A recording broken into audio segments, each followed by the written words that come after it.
우리가 지난 시간에는 14장을 공부를 했습니다. Өнгөрсөн хичээл дээр бид нэр Эсхиэлд 14-р бүлгээс суралцсан байгаа. 14장의 1절부터 11절까지의 말씀은 우상을 숭배하면서 하나님의 뜻을 찾는 자들, 그런 장로들을 책망하는 그런 내용의 말씀이었어요.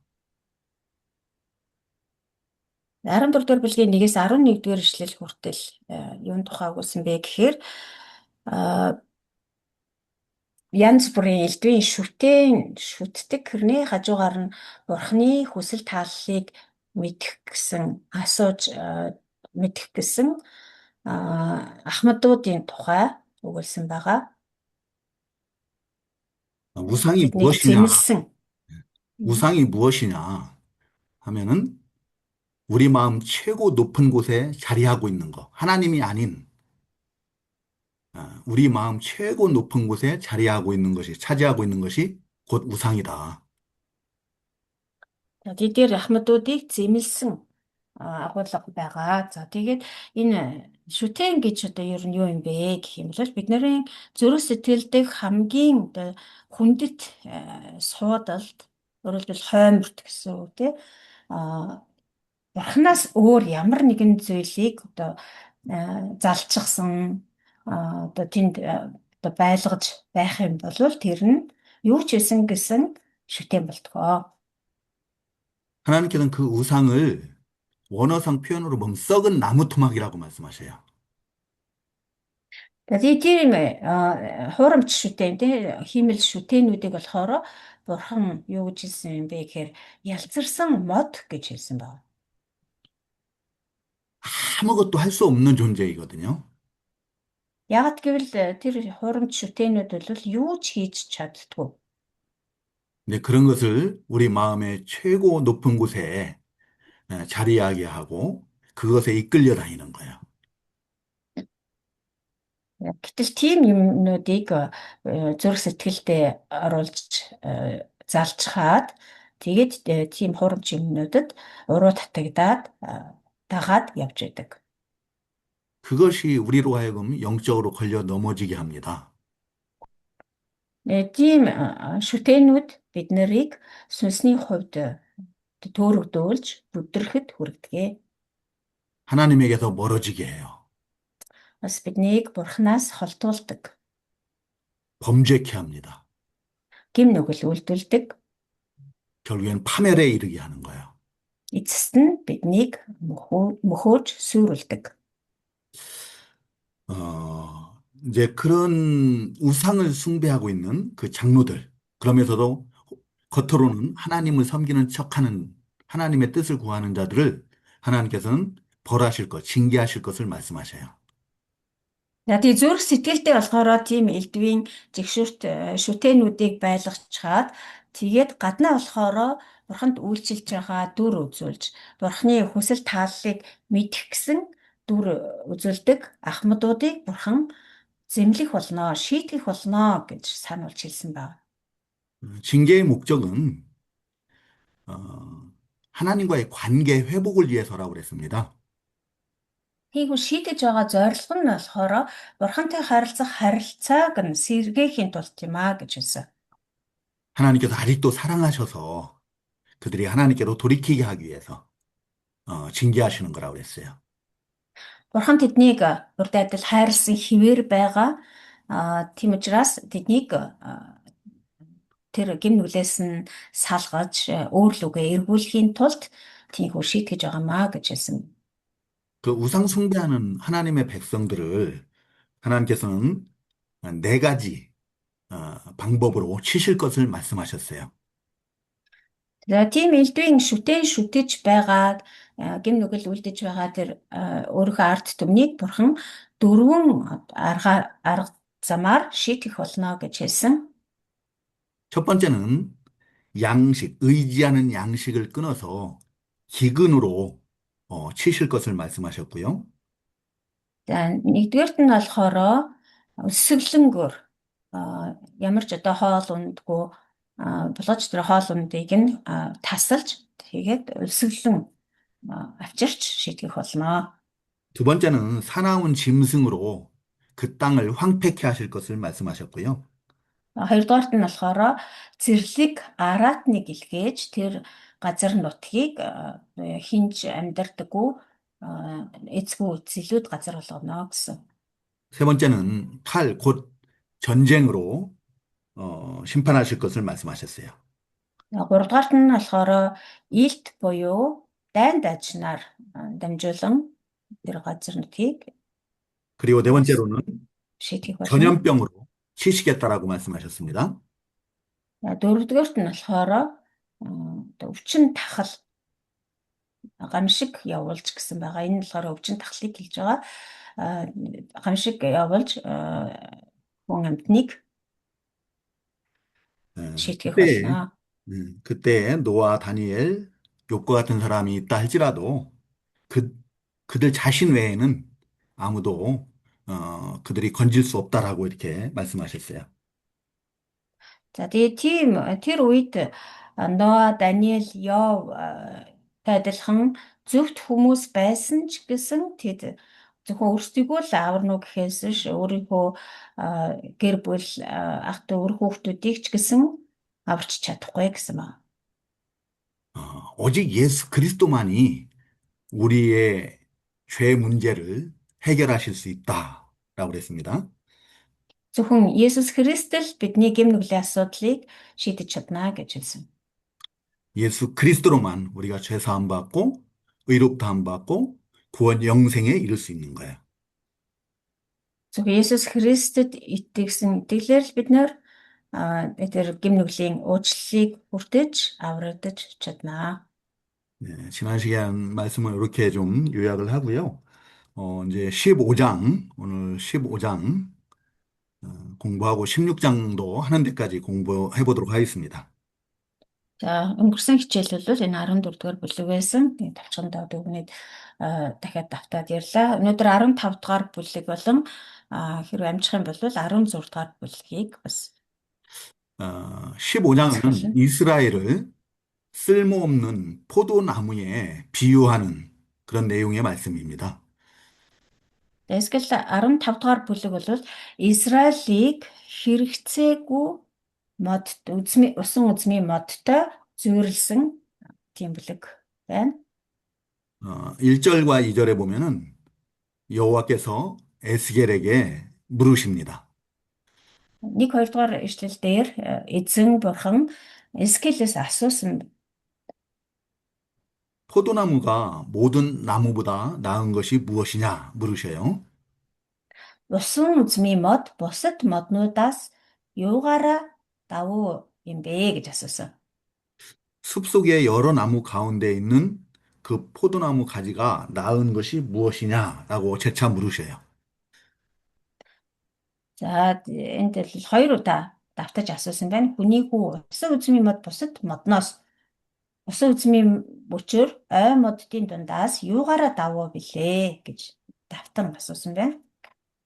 포도나무가 다른 나무보다 가치 있는 이유는 오직 그 열매 때문입니다. Усан үзмийн мод бусад моднуудаас давуу тал нь бол зөвхөн түүний үр жимс байгаа. 열매를 맺지 못한다면은 아무 가치가 없는 거예요. Тэгэхээр тэр үр жимсээ хэрвээ одоо гаргаж ургуулж те боловсруулж чадахгүй бол тэр усан үзмийн мод ямар ч үнцэнгүй гэсэн үг. 뭐 집 짓는 목재로도 사용할 수가 없고요. Усан үзмийн модоор одоо байшинж байрж болохгүй. 또 뭐 꽃이 아름다워서 관상용으로 사용할 수 있는 것도 아니고요. Эсвэл л одоо цэцэг нь их гоёмсог байгаад тэрүүгээр нь одоо гоёл чимэглэл хийн гэдэг юм уу? Эсвэл одоо талбай те одоо хотын тэр хот тогтчлт гэх мэт одоо тийм тогтчлтын ажил чимгэлийн зорилтоор тарьчих болохгүй. 그래서 3절에서는 그 열매 맺지 못하는 나무가 무엇을 뭐 제조할 수 있느냐, 무엇을 만들 수 있느냐라고 이렇게 묻고 있어요. Тэгээ 3 дугаар ишлэл дээр нь одоо яг тэр талаар өгүүлж бас асууж байна тий. Тэр модоор одоо ямар нэгэн зүйл хийхээр тэр модноос авч чадах уу? Усан эзэмийн модноос аваад ямар нэгэн зүйл хийж чадах уу? Одоо үлгүүр дээгэж хийж чадах билүү? 포도나무 가지를 가지고 뭐 가구 같은 거 만들 수 있나요? Усан эзэмийн модны мөчөрж гэдэг юм уу? Одоо усан эзэмийн модоор а, одоо гэрийн тавилга, ий тогшил хийж болох уу? 뭐 집을 짓는데 무슨 목재로 사용할 수가 있나요? Эсвэл одоо байшин барихад одоо барилгын материал болгож ашиглаж болох юм уу? 뭐 심지어는 작은 뭐 물건 하나 걸어놓는 못으로도 사용할 수 없다라고 이렇게 3절에서는 말하고 있습니다. Тэр чөтгийлэл юм үлгөх дэгээгч болов түүнээс авч хийж чадах билүү гэж 3 дугаар эшлэлдэр хэлсэн. 4절에서는 아무 쓸모가 없어서 불에 던져질 땔감밖에는 안 된다라고 그래요. 4-р эшлэлдэр болохоор тийх ямар ч боломжгүй одоо ямар ч тэр одоо түлээж болж чадахгүй биш одоо юу ч одоо усан зүйн модоор юу ч хийж чадахгүй боломжгүй учраас түлээ болж галд хаягдахаас өөр аргагүй. Түүнээс өөр одоо ямар ч хэрэгцээгүй гэж хэлсэн. 근데 포도나무 가지는 또 불에도 너무 쉽게 타가지고 땔감으로도 어, 합당하지 않다고 그럽니다.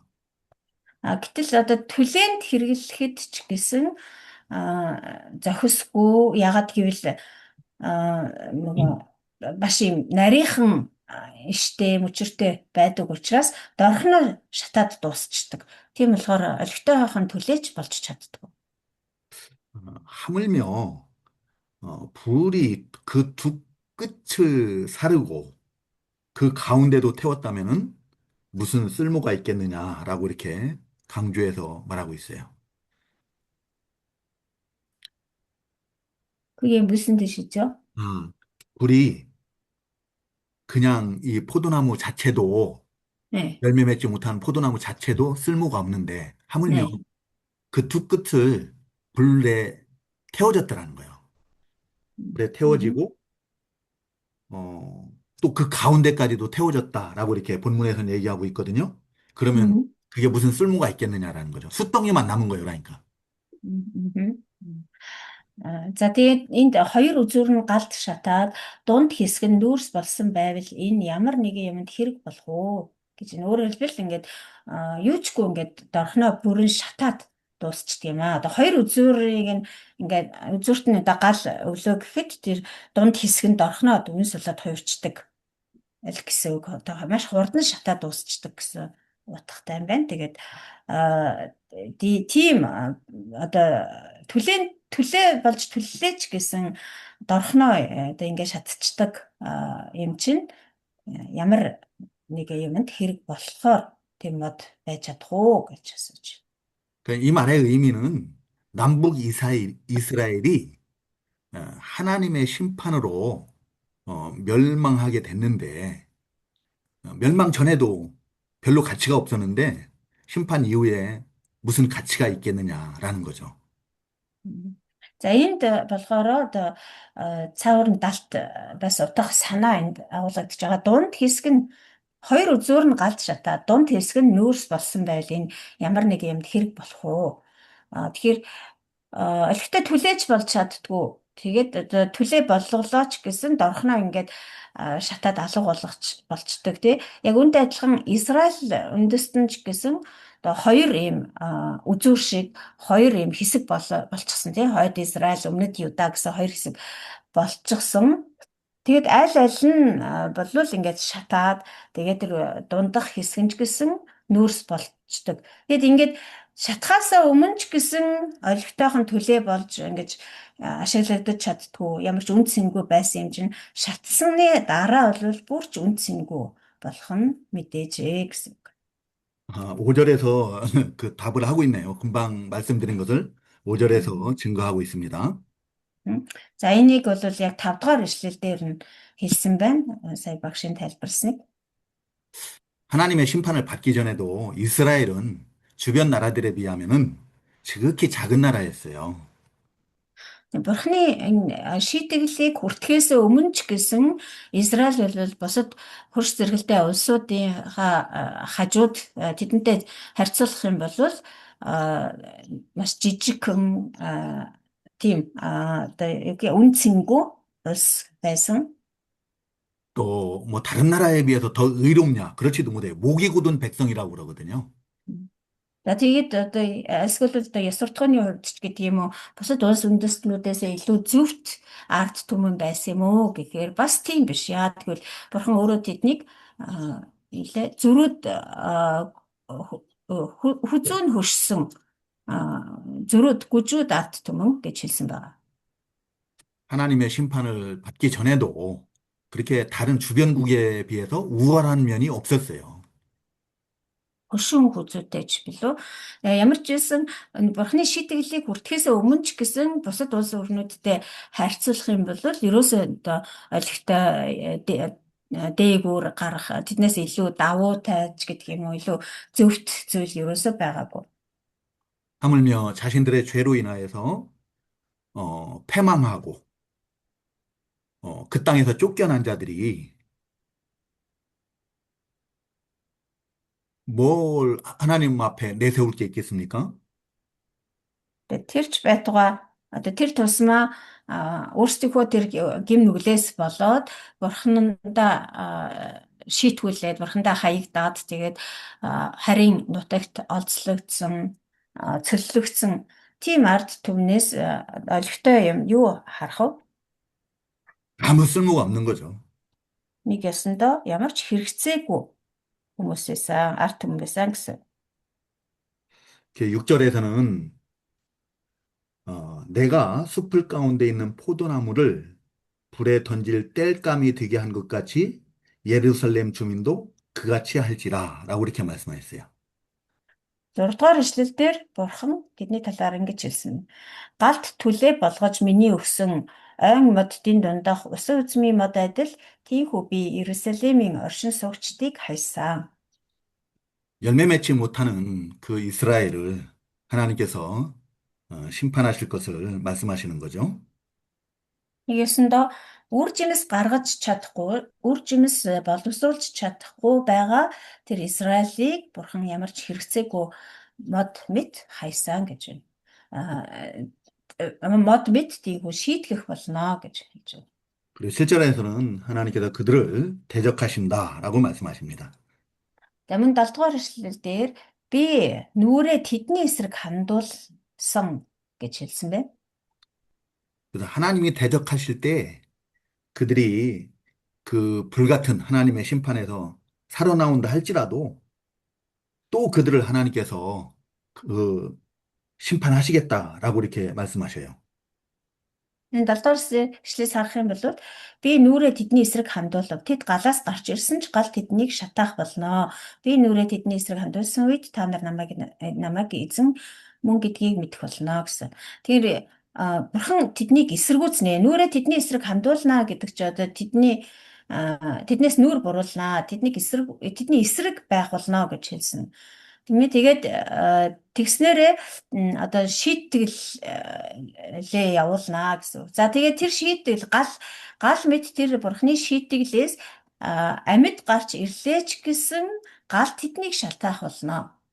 Бурхан дахиад л тэр амьд гарч ирсэн хүмүүсээс нь нүрээ буруулж тэд нэр дахиад бурхны дараагийн шийтгэлийг амсах болно. 하나님의 심판을 피할 수 없음을 강조하시는 말씀입니다. Нэгэсэндээ бурхны шийтгэлээс тэд нэр ерөөсөө зайлж чадахгүй, мултарч чадахгүй гэдгийг дахин онцолж хэлсэн. 왜냐하면 하나님이 대적하시기 때문이에요. Учир нь бурхан өөрөө тэд нарыг эсэргүүцэж байгаа учраас. 그리고 그 심판을 통해서 내가 여호와인 줄 너희가 알리라 라고 말씀하셨어요. Тэгээд тэр тэдний эсрэг нүрээ хандуулсан үед та нар намайг эзэн мөн гэдгийг мэдэх болно. Энэ нь нэгсэндээ би тэднийг тийхүү шийдэх үед намайг эзэн мөн гэдгийг тэд мэдэх болно гэсэн. 하나님은 구원의 은혜를 통해서 하나님 자신을 드러내시기도 하지만 때로는 심판을 통해서도 드러내신다. 이런 말씀. Бурхан авралын нэгүслээрээ дамжуулж өөрийгөө бурхан гэдгийг мэдүүлдэг, харуулдаг. Тэгсэн ч гэсэн бас шийтгэлээрээ дамжуулж өөрийгөө эзэн бурхан гэдгийг бас таниулдаг байх нэ. 하나님께서 8절에서는 그 땅을 황폐케 하신다라고 말씀하십니다. Цааш нь 8 дугаар ишлэл дээр бурхан би түүнийг тэр нутгийг хоосруулна гэж хэлсэн байна. 그 땅은 하나님께서 그들에게 분깃으로 기업으로 주신 땅이에요. Уул нь бол энэ нутгийг бурхан тэдэнд Израилийн ард түмэнд хувь хишиг болгож, өв болгож өгсөн. 하나님의 나라를 상징하는 땅이거든요. Тэр газар нутаг бол бурханы хаанчлал, бурханы хаант улсыг бэлэгдсэн газар нутаг байсан. 그럼에도 그 땅을 황폐케 하시는 까닭은 그들이 범죄하기 때문이다라고 말씀하셔요.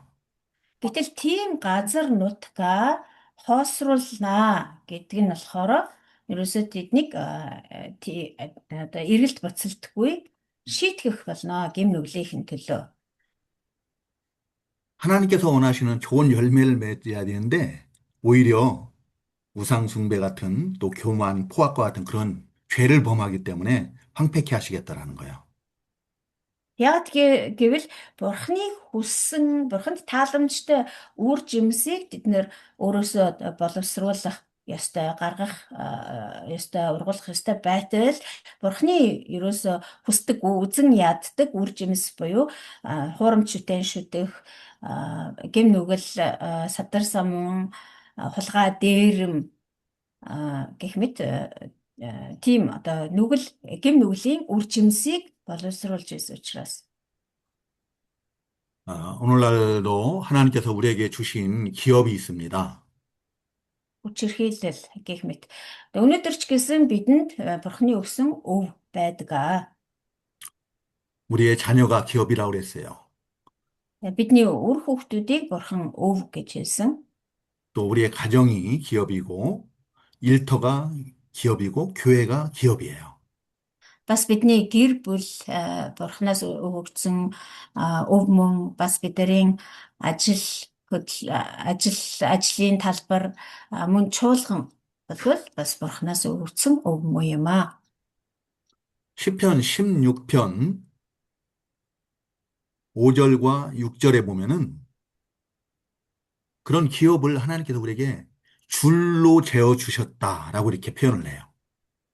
Дуулал 16-гийн 5-аас 6 дугаар ишлэлийг харах юм бол бурхан бидэнд одоо тэр аягны хувь ногдлыг 그래서 надад тааламжтай газарт хил татаж өгсөн гэж хэлж байна. 그래서 아름답다라고 말씀하십니다. Тэгээд өвмөн надтай үнэхээр сайхан гэж хэлсэн байна. 하나님께서는 우리에게 내게 가장 적당한 것으로 제일 좋은 것으로 주신 거예요.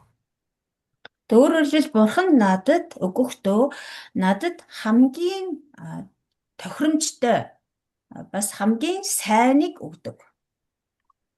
배우자도, Тань 자녀도, ижилч гэсэн, 자녀도, хүүхэдч гэсэн, 일터도 ажил албач гэсэн 하나님께서 마치 줄로 잰 것처럼 나에게 최고로 좋은 것, 제일 적당한 것으로 주셨어요.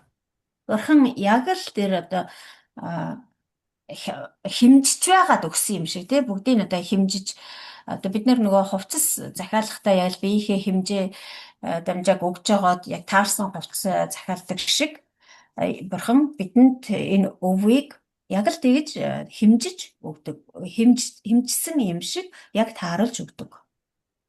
그래서 우리가 열매 맺는 좋은 그런 하나님의 백성으로서의 삶을 살면은 내 가정이, 내 자녀가, 내 직장이, 내 교회가 가장 아름다운 곳이 돼요. Тэр бид нэр үнэхээр одоо бурхны тэр арт түмэн шиг бурхны тэр үр жимс гаргах ёстой тэр мод шиг байж чадах юм бол тэгж амьдрч чадах юм бол бидний тэр өв болох үр хүүхэд маань гэр бүл маань ажил алба маань гэсэн хамгийн сайн сайхан хамгийн үзэсгэлэнтэйгээр гэрэлтэх болно. 그런데 내가 하나님의 언약 백성임을 망각하고 그 정체성을 잊고 범죄하면은 황폐해진다. Харин эсвэргээрээ бид нар одоо бурхны айдаар гэрээт арт түмэн, амлалтын арт түмэн гэдгээ умартаад гэм нүгэл үлдэж амьдрах юм бол энэ бүх өв маань хоосорч үгүй болж суурх болно.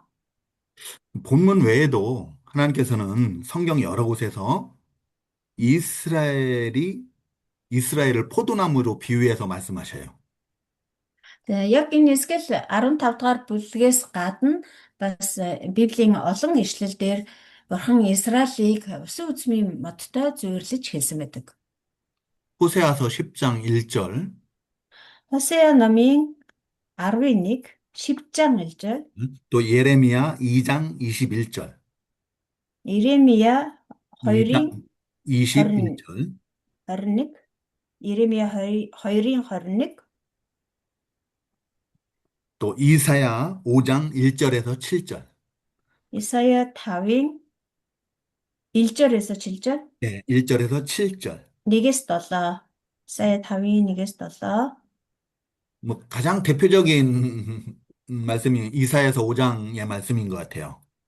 За тэр дундаас та хамгийн одоо тодорхой илүү одоо ойлгомжтой төлөөлөх ишлэл нь гэх юм бол Исая энэ 5-ын 1-7. 하나님께서 포도원을 조성하시고 극상품의 포도나무를 심으셨다고 그랬어요.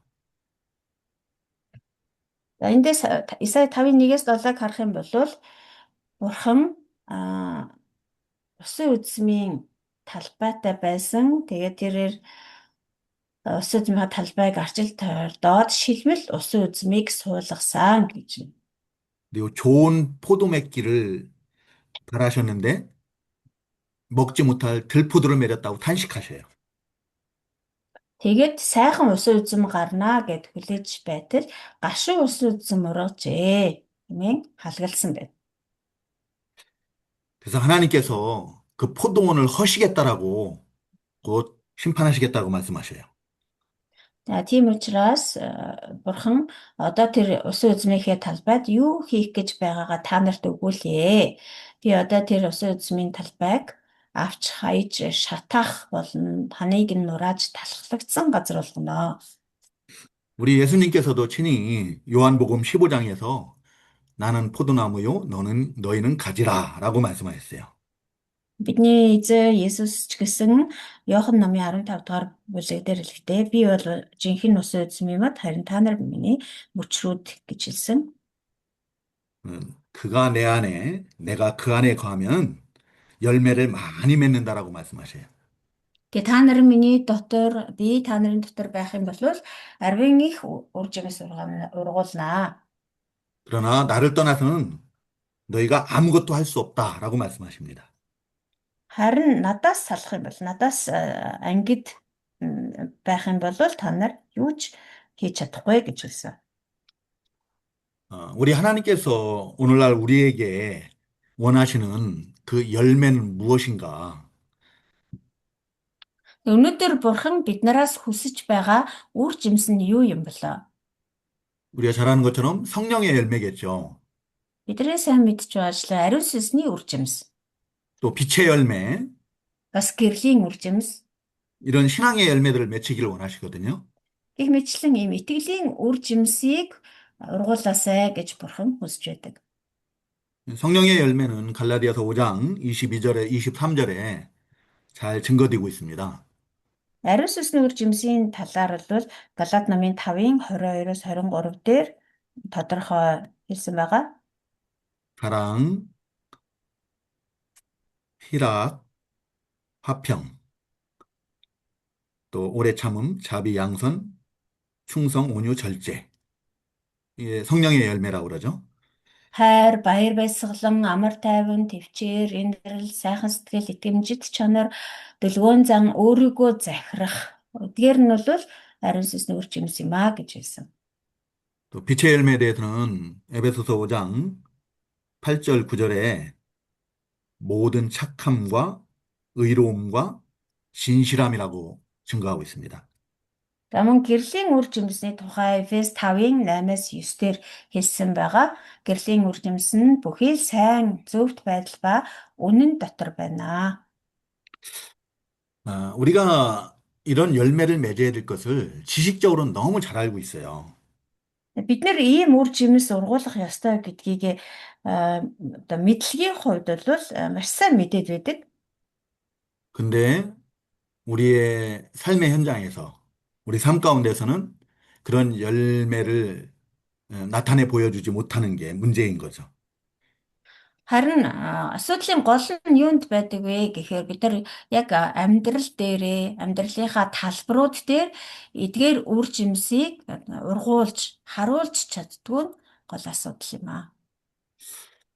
왜 우리가 잘 알고 있고 심지어는 암송까지 하고 있는데 그 열매를 맺히지 못할까? Ягаад бид нэр ийм сайн мэддэг. Тэр житгийлэл бидний одоо хамгийн дуртай хамгийн их цээжилсэн байдаг ишлүүд байтал ягаад яг амьдрал дээр болохоор ийм үр жимсүүдийг ургуулж чаддгүй юм болоо. 답은 예수님께서 요한복음 5장, 아니, 15장, 예, 요한복음 15장에서 말씀하신 거에서 찾아볼 수 있을 것 같아요. Үүний хариултыг бид нар Есүсийн хэлсэн Иохан 15 дугаар бүлгээс харж болно. 주님께서는 나는 포도나무요, 너희는 가지라고 말씀하시면서 그가 내 안에, 내가 그 안에 거하면은 열매를 많이 맺는다라고 말씀하셔요. За эзэн Есүс хэлэхдээ би та нарын дотор, та нар миний дотор байх юм бол арвин их үр жимс ургуулж чаднаа гэсэн байна. 그러나 우리 주님을 떠나서는 너희가 아무것도 할 수 없다라고 말씀하셔요. Харин эзэн надаас ангид та нар надаас салангад бол юу ч хийж чадахгүй гэж хэлсэн. 우리가 그리스도 안에 거하면은 열매는 절로 맺는 거다. Өөрөөр хэлбэл бид нэр Христийн дотор оршин байх юм бол аяндаа тэр их үр жимсийг гаргадаг гэж хэлж байна. 그렇지만 주님을 떠나서는 아무것도 할 수 없는 포도나무 가지 같은 존재예요. Харин эзнээс салчих юм бол эзнээс салаад явчих юм бол бид нэр өөрөө юу ч хийж чадахгүй өсөө үзмийн модны мөчөртэй адилхан болно. 열매는커녕 말라 비틀어져서 그냥 불에 던져질 뿐이에요. Үр жимс ургуулах нь битгийгэл хувхаарч хатаад эцэстээ галд хаягдаж шатаагдана. 우리는 예수님과 생명의 연합을 이룬 그리스도께 속한 자들이거든요. Бид нар бол Христтэй амиар холбогдсон, Христэд харьяалагдсан, Христийн харьяат болсон хүмүүс юм. 근데 마치 우리가 그리스도를 떠나서 그리스도 없이도 세상적인 방법으로 내 힘으로 모든 것을 할 수 있다라고 생각을 해요. Тийм байдлаа бид нар болохоор одоо андуурч тийм ээ би Христээс явсан ч гэсэн Христээс саланг байсан ч гэсэн өөрийнхөө хүч чадлаар бэлэг авьяасаар энэ дэлхийн ертөнцийн юу ч хийж чаднаа, амжилтанд хүрч чаднаа гэж андуураад байдаг. 그러면 예레미야서 17장에서는 사막에 심기운 나무와 같다라고 그래요. 그런 사람은. Тийм хүнийг бол Иремья 3장 17장 17 дугаар бүлэг 5절에서 8절에 5-аас 8 дугаар ишлэлдэр цөлд тарилсан мод шиг гэж хэлсэн байна. 사막에 심기운 떨기나무 같아서 아무 좋은 것을 볼 수가 없다라고 그러죠. Цөл дэх бут мэт ямар ч нэм хөгжил цэцэглэл ирэхэд харж чадахгүй оршин суугчгүй давс нутаг зэлүүд нутагт шулуурхай газарт амьдрах болно. 5절에 8절에 5-аас 8 дугаар ишлэлдэр цөлд тарилсан мод шиг гэж хэлсэн байна. 우리가 그리스도 안에 있으면은 하나님께서 늘 이기게 하셔요. Харин бид нэр Христийн дотор байх юм бол Бурхан бид нарыг үргэлж ялуулдаг. Ялалтанд хүргэдэг. 로마서 8장에 보면은 아들을 Ром 아들을 아끼지 않고 내어 주시니가 그 아들과 함께 우리에게 모든 것을 은혜로 주시지 않겠느냐라고 말씀하세요. Ром 8 дугаар бүлгээс харах юм бол бидний төлөө өөрийн хүү хүртэл харамгүйгээр өгсөн тэрээр хүүтэйгээ хамт хамгийн сайныг бидэнд өгөхгүй гэж юу гэсэн. 우리를 위해서 아들을 내어 주신 하나님은 우리에게 모든 것을 은혜로만 주십니다. Бидний төлөө өөрийнхөө хүүг хүртэл өгсөн Бурхан бидэнд бүх зүйлийг нэгүсэл болгож өгдөг. 우리에게 유익으로만 주셔요. Зөвхөн бидэнд ашиг тустай зүйлийг л өгдөг. 해가 되는 것은 안 주셔요. Хор хөнөөл болох, хор хохирол болох зүйлийг бидэнд ерөөсөө өгдөггүй. 만약에 하나님께서 우리에게 고난을 주신다고 하면은 그 고난까지도 합력하여 선을 이루시는 그런 하나님이세요. Гэхдээ Бурхан бидэнд ямар нэгэн зовлон бэрхшээлийг зөвшөөрлөө, өглөө гэхэд тэр зовлонтой хамт 그 고난과 함께 예, 고난을, 고난을 통해 고난을 주신다고 하더라도 그것도 유익으로 주신 거예요. 네. тэгээд зовлон өглөө гэхэд тэр зовлон биднэрт заавал ашиг тустай байхаар өгдөг байгаа. 그리고 그 앞에 로마서 8장 28절에서 증가하는 것처럼 합력하여 선을 이루시게 해서 주시는 거예요. Тэгээд тэр гай зовлонч гэсэн Ром 8:28 дээр хэлсэнчлэн тэр бүх юмыг тэр гай зовлон хүртэл бидний сайн сайхныг төлөө ажилуулдаг. 그리스도 안에 있으면 실패가 없어요. Тэгэхээр Христийн дотор л байх юм бол ерөөсөө одоо бүтлгүүтнэ гэж байхгүй. 세상 사람들은 우리를 어떻게 볼지 모르지만 항상 기쁨이 넘쳐요. Энэ дэлхийн хүмүүс бид нарыг яаж харах нь хамаагүй харин бидний дотор бол үргэлж баяр хөөр дүүрч байдаг. 항상 마음이 화평합니다. Бидний зүрх сэтгэл үргэлж амар тайван байдаг. 사랑이 충만해요. Бас хайраар дүүрэн байдаг.